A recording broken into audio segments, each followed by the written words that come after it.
So, do you always want to dispute errors on your credit report? Seems like an obvious answer, but the real answer might shock you. So let's talk about it in today's training.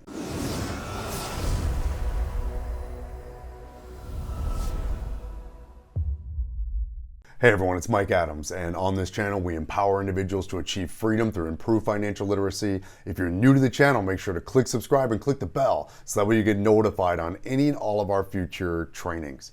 So in today's video, we're going to be discussing, just because you find an error on your credit report, should you dispute that error, or should you dispute all errors that you find on your credit report? And that's a really good question.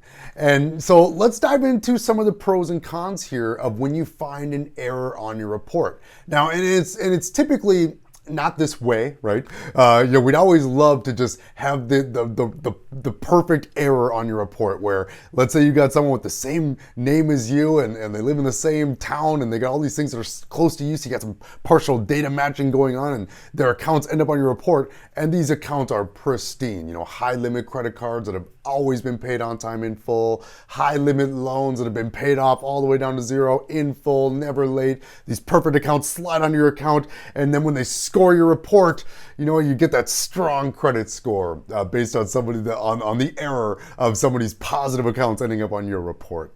And I wish that we see that that's a common occurrence, but typically it's not. So I hate to burst that bubble.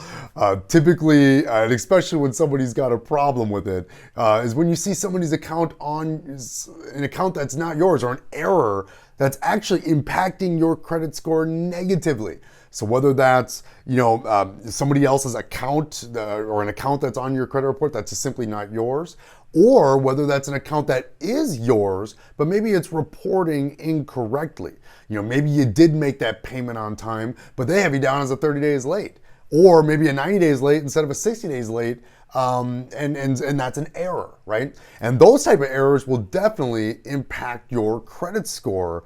So is it the right thing to do to dispute it, right? If it's negatively impacting you, do you want to dispute it right here and right now? And in most scenarios, the answer is yes, right? Now, I said most, not all. Okay, in most scenarios, when you see an error, especially one that's negatively impacting your credit, let's say it's a 30 days late on there, it's going to impact your credit negatively.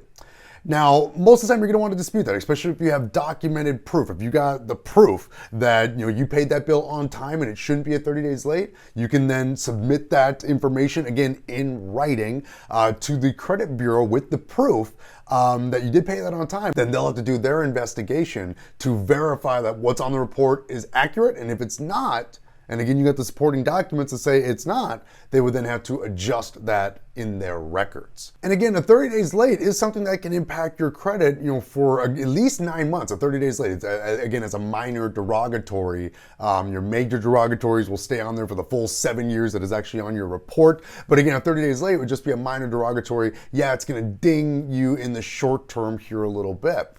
Now, there's really one specific reason I can think of as to why you would not want to dispute. And this really has to do more with not so much the fact that there's an error or not, but more just the timing.